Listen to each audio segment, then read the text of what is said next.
Hola, ¿cómo estás este día? Que Dios bendiga tu vida y deseo lo mejor para ti y tu familia. Continuamos aquí con los puntos que hemos resumido para conocer un poquito de la historia de la Iglesia del Nazareno. Nos quedamos en el punto 7, ¿verdad? Y decíamos que ya habíamos llegado a Estados Unidos en ese recorrer de la historia de la Iglesia, desde la Iglesia primitiva hasta la iglesia denominada Iglesia del Nazareno. Y entonces nos habíamos quedado con que Francis Asbury había sembrado la semilla del movimiento de avivamiento de santidad basado en la teoría de Wesley, la teoría wesleyana, y que fue a través de un gran líder, Pibe Palmer, que se promovió en Estados Unidos la idea de que teología más santificación daba lugar a un verdadero cristiano.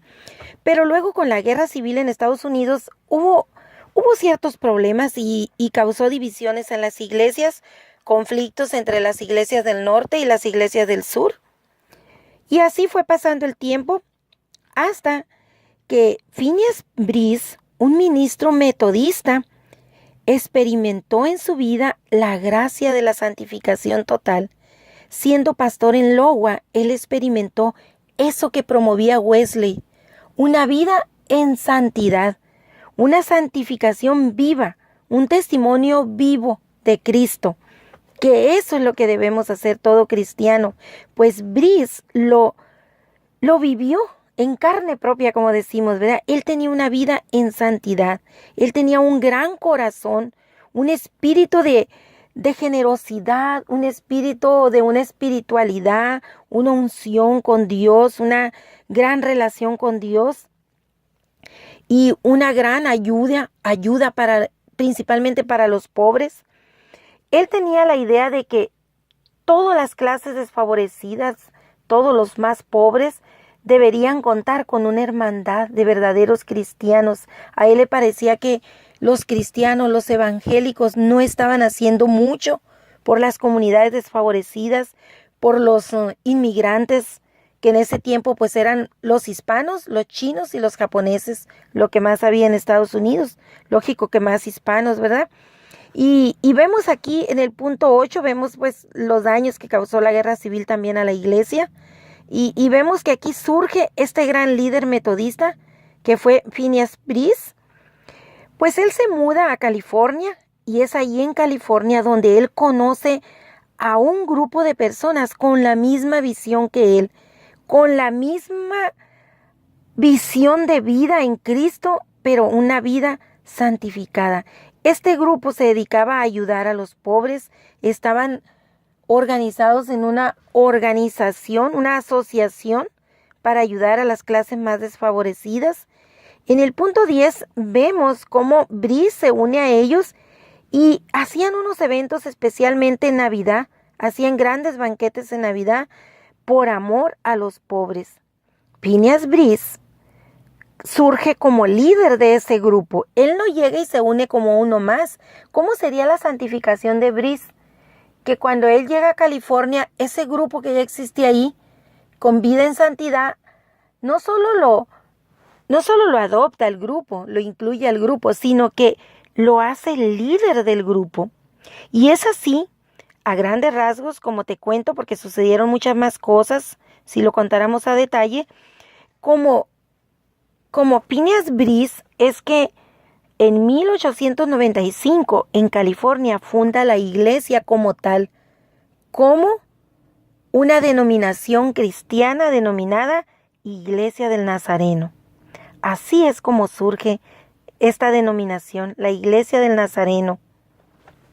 Pues espero y te sea de utilidad este dato. Ya nos quedamos, fíjate, ya llegamos a 1895, casi terminando el siglo ya, y ya tenemos ahora sí la iglesia como tal, con un nombre.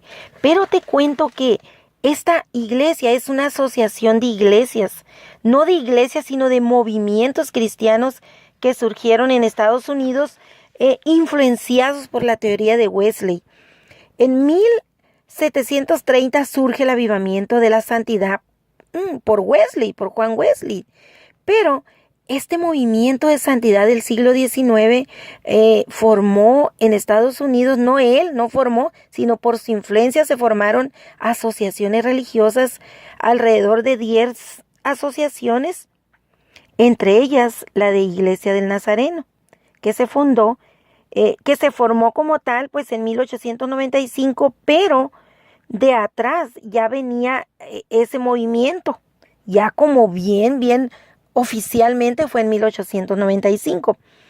Pero entre esas te voy a mencionar, entre esas 10 iglesias o 10 movimientos cristianos era Asociación de Iglesias Pentecostales, Iglesias Evangélicas del Pueblo, Iglesias Misioneras.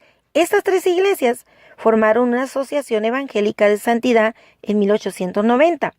Por otro lado, estaban otras 3 que se unieron en 1895, que fueron Tabernáculo Pentecostal, Iglesia Pentecostal Avenida, Tabernáculo Pentecostal Emanuel.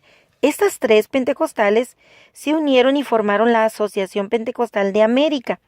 Entonces, posteriormente, en el año de 1896, estas 2 asociaciones se unen y forman la Asociación Pentecostal de América. Esas eran Asociación Evangélica de Santidad y Asociación Pentecostal de América, se unieron, dieron lugar a Asociación Pentecostal de América.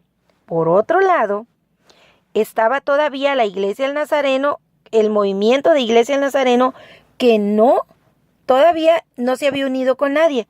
Se denominaba Iglesia Pentecostal del Nazareno. Y por otro lado estaba la asociación que se había formado, la Asociación Pentecostal de América. Ahí ya tenemos la asociación y la Iglesia del Nazareno. Pero vamos a tener otros 4 movimientos que no se habían unido a ninguna asociación. Y estos movimientos pues eran Iglesia Neotestamentaria de 1884, Iglesia de Santidad de 1888, Iglesia Independiente de 1904, esta es posteriormente, Iglesia de Cristo de Santidad de 1890, esas no se habían unido. Fue entonces en 1907 que la Iglesia del Nazareno Pentecostal se fundó ya como una organización más grande. ¿Por qué? Porque unió a todas estas iglesias, todos estos movimientos y las asociaciones que habíamos mencionado antes. Pero fue hasta 1908 cuando la Iglesia del Sur, que era la que había quedado después de la Guerra Civil como relegada, se unió también a estos movimientos. Y todos estos movimientos que te mencioné, que es un poquito enredosito de entender, todos estos movimientos, alrededor de 10 iglesias, incluyendo la del Nazareno, que era Iglesia Pentecostal del Nazareno, todas estas vinieron a formar lo que hoy es la Iglesia del Nazareno. Así es como surgió. En 1907 era Iglesia del Nazareno Pentecostal, pero finalmente se denominó para que no hubiera, no que los metodistas, no que los pentecostales, no que los no sé qué, para que no hubiera esos conflictos. Tomaron un acuerdo los superintendentes en una asamblea general que hubo en Texas, creo, tomaron el acuerdo de denominarla solamente Iglesia del Nazareno. Y ya pues ahora actualmente, aunque es una iglesia internacional y con el nombre de Iglesia del Nazareno, pero ya le agregan el nombre local, que Primera Iglesia de Mesa, que Iglesia Manuel de no sé dónde, que CAP de Oaxaca, que la Iglesia Casa de Oración de Cali, que son las iglesias más grandes que existen ahorita en cuestión de número de feligreses. Pues espero que te sea de utilidad. Creo que este audio estuvo algo enredosito, pero ya posteriormente te haré algún audio con algunas gráficas para que sea más claro. Por lo pronto te dejo así a grandes rasgos la información. Que tengas un bendecido día.